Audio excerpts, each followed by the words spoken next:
Our top story first, it's a major setback for Brigade Enterprises even as a significant development has taken place over Chennai's long-running battle to conserve the Pallikarnai marshland. The Tamil Nadu State Environmental Impact Assessment Authority has revoked an environmental clearance that was granted to Brigade's proposed residential project taking form and shape in the city's Perumbakkam neighborhood. This after concluding that the developer had not obtained mandatory clearance from the Tamil Nadu Wetland Authority before securing its environmental approval.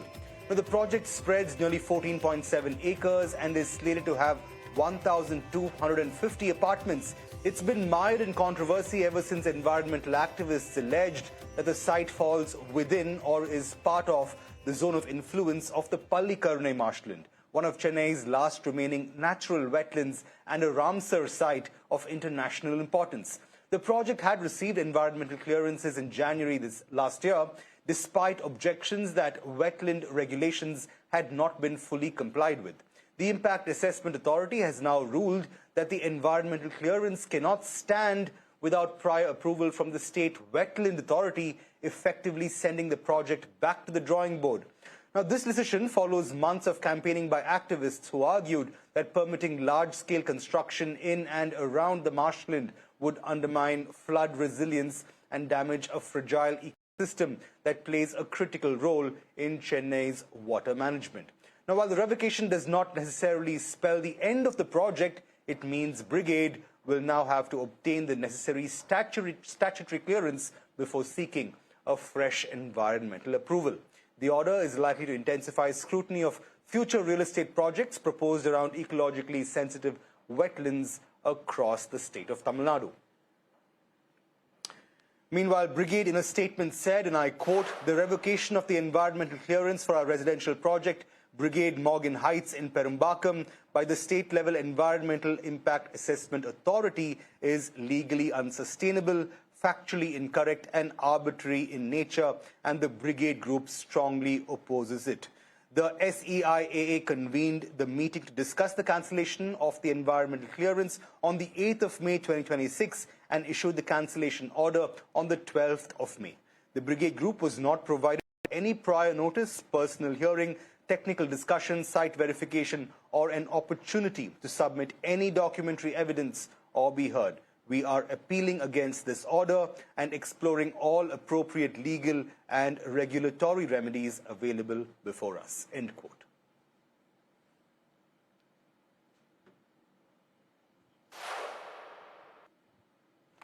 Well, Brigade, they're seeming all set to take that battle with regard to environmental clearances right up to the highest legal authority. But moving on to Hyderabad next, the city is strengthening its position in the global aerospace supply chain.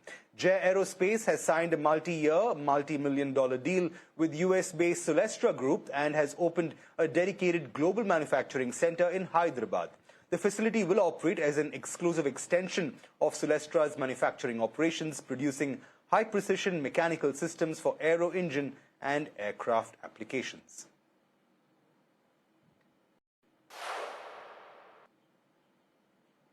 Meanwhile, US retail giant Target is doubling down on its India operations. The company has signed a 10-year lease for more than 8.3 lakh square feet of office space at Embassy Manyata Business Park in Bengaluru, with a total rental commitment of around 1,250 crore rupees. The new office will house Target India's Global Capability Center, with the company set to pay a monthly rent of about 8.73 crore rupees. The deal is among one of the largest office space leasing transactions by a GCC in Bengaluru, thereby underlining the city's continued appeal as India's GCC capital. Staying with Bengaluru, the city has strengthened its position as India's startup capital, ranking 15th globally in the Global Startup Ecosystem Report 2026 with an ecosystem value of $153 billion. The city also emerged as the third largest startup ecosystem in Asia and ranked second in the continent for AI-native startups. The report says Bengaluru attracted $39 billion in venture capital between 2021 and 2025, even as it generated $46 billion through startup exits and is also home to over 50 unicorns, thereby reinforcing its position as India's leading innovation hub.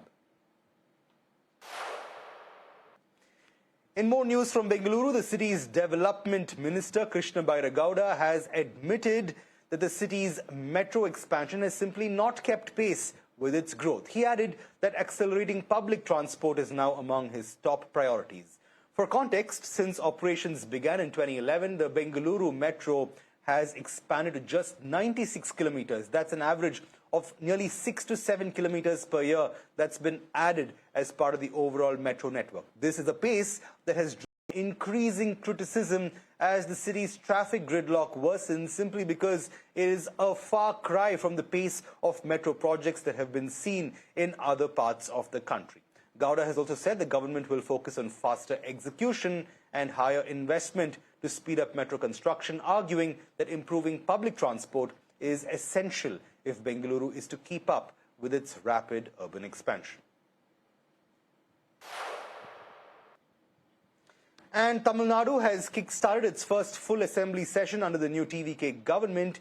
And in keeping with decades-long convention, it was the state anthem, the Tamil Thai Varthu, that was in fact sung at the opening session, with the national anthem being relegated to the end. The order of renditions of these songs has been under the spotlight ever since the swearing-in of the new government, an occasion that saw both the national anthem as well as Vande Mataram, all 6 stanzas of the song, by the way, sung before the Tamil Thai Varthu was rendered, but only at the very end. Now, this was a move that invited criticism from most parts of the political spectrum, including allies of the TVK. With the state anthem now being sung at the beginning of the Tamil Nadu Assembly, in the presence of Governor Rajendra Arlikar, it seems like the state has gone back to its customary practice of state anthem first and national anthem at the very end.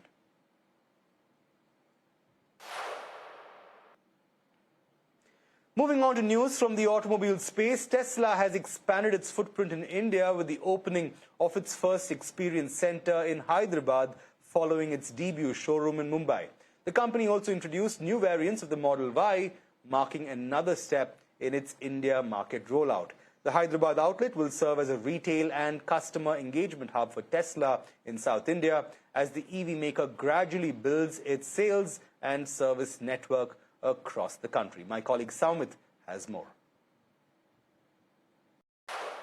Well, Tesla, expanding its footprints in India, has opened its 5th experience center in the Hyderabad city, that is in the knowledge city of the Madhapur area. So now the Tesla management has officially announced that the customers of the Hyderabad city can walk around the experience center, and they will be featuring the new models, that is Model Y and Model YL in the Hyderabad city's experience center. And the customers can get to know about the design philosophy and cut-to-edge electric vehicle, the designs, and also when it comes to the technology and even other safety measures. And at the same time, the management also stated that these 2 models will be showcased in the experience center in the Hyderabad city, wherein which Model Y will be offering a good amount of space with over 2,100 liters and ample luggage space, and even offering up to 500 kilometers range. And when it comes to the YL model,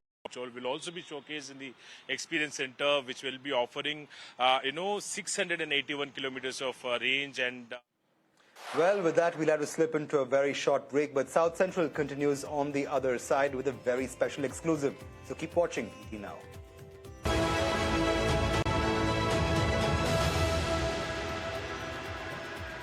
Welcome back. You're watching South Central with me, Jude Sanath. This is your one-stop shop for everything making headlines right here in South India.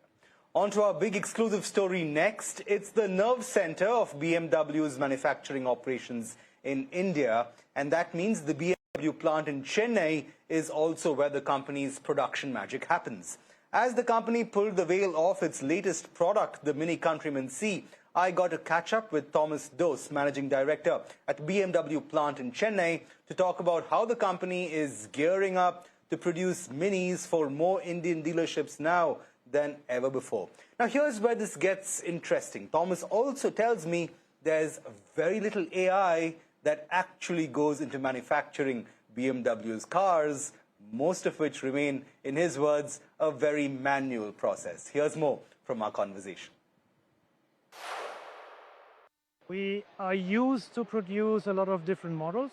So as I mentioned before, we have now 10 models, and the Mini Countryman is the 11th one to complete the team. We are used to have this portfolio of cars because our motto is we can produce everything out of the portfolio from BMW and Mini, and we are capable because with our manpower we can produce every car, and we are looking forward into the future to convert more and more into BEV as well. Right. You know, Thomas, I'm glad you bring up the future. Where we are right now, of course, is your plant in Chennai. It's been a legacy plant of sorts. But looking ahead, what do you see as some of the key areas you will be focusing on as you go into the future? Capacity-wise, electrification-wise, we're in the midst of that transition from ICE to EVs itself. How is the plant gearing up to make that transition into the future? Fortunately, we have already looked into the future back in 2011-12 when we have extended this plant. When I was here first time in 2010, it was only this one line we are just standing in front of, and a small logistics area. Those days in 2012, we have extended the plant with 2 lines now in the south warehouse so that we have sufficient capacity for the future. As of now, we are running with a capacity of 17,500 units, but easily to gear up, to be prepared for the future volume demands, and we are settled. We are just producing in one shift, so we can scale up. Absolutely. So if you do scale up, what is the scale to which you hope to scale up by, and by what timeline? And if yes, do you have the wherewithal to go about making that capacity expansion happen from this location? We are very flexible on that. Within a short period of time, we can scale up. And we are doing it very simple. We just say we are producing 1 car more than Hardip can sell. So that's our credo. And in a short span of time, we can increase the volume. Physically, we are prepared. The only thing what we need to do is to follow with the organization, and then it's not a big deal. Right. And within these premises itself, do you have the space and the capacity to go up? Yes, we are well prepared for the future. Of course, if the customers now demanding 50, 60, 70,000 cars, it might be getting tight, but up to then we will be very much prepared on that. Right. Let's talk technology for a bit, Thomas. We're seeing ICE actually move into EVs, and on that front, BMW already has a very impressive presence in the Indian market. 70% of the market, of course, in the EV space, in the luxury market space, is occupied by BMW at this time and place. How does that transition continue to take place right here at the plant? For example, today's launch was an ICE launch, but should EVs be the focus, and they most certainly will, how is that transition taking place on a tech front? We are preparing ourselves for the EV vehicles more and more. Of course, we are capable of producing all the ICE models, but the BEV models coming with their own challenges, mainly the payload of the hanger you see right here. The BEV models, due to the battery, are a little bit more heavier. We need to do adjustments on that. The production system, surprisingly, is not so different from ICE. So the engineering team back in Munich is very clever of combining this. Of course, we need to have some extra stations to mount the battery. If you ask for the technical specs, the engines look a little bit different, but everything is manageable. At the end of the day, it's a BMW engineering outcome, it's a BMW technology. We are used to it, and all the BEVs we have launched so far are, let's say, easy to manage. Absolutely. Easy to manage, and like you rightly said, 11 instead of 10 is perhaps just 1 car more. But the fact remains that even as we speak, BMW has announced, a doubling as far as the Mini network is concerned. You're going to see presence in all, a list of new cities as far as the Indian market goes. And given the fact that there's so much focus on the Mini now, how much importance or focus will you be giving the Mini line from the plant itself, and how does that change things around for you? Mini has not a specific line. We are producing everything on both lines. So the line 2 is more for the bigger models, and line 1 is more for Mini, 3 Series, and so on. But for us, we don't care what model comes, we will produce. So it's not a specific focus on a Mini. Whatever the customers required, we can build it. Absolutely. So looking ahead into the future, and even as you plan for these transitions like we discussed, just a little while ago, what are some of the priorities for you as someone who heads the plant here in terms of being future ready and continuing to stay relevant in an energy transition that's taking place more rapidly now than ever before? What are some of the rules that you go by to effect this change in the smoothest way possible? Let's say it like this. BMW focus is to be technology open. So freedom of choice is what we always say, and so is the production system. Whatever comes, we will produce, and whatever is required, we can produce. And therefore, for me, the most important topic is the flexibility of the workforce. So we are very manual in our production system, and this has a purpose. Everybody is speaking about AI or automation. Yes, we are using this as well, mainly for the office area, but the physical production of a car is mainly manual dependent because we have more flexibility with these manual processes. Thomas, you took the next question right out of my mouth, and I can't help but ask you this. See what you will ask. In a world that is quickly transitioning to AI, and when AI is being seen as the be-all and end-all of everyday processes, right from tech to production and manufacturing as well, you're saying that manual is the way to go, especially on the factory floor. Help my viewers make sense of this, Thomas. How is it that you look to overlook something like AI? I don't know if overlook is the right word, but the fact that you're betting big on staying true to the roots, brick and mortar, getting things done manually, how does that work out for you purely from an efficiency standpoint that's seeing the world really move to AI? Help it make sense for me. Don't get me wrong, with 11 different models and 3 different sources where we get our parts, logistics is relying on AI. No doubt about that.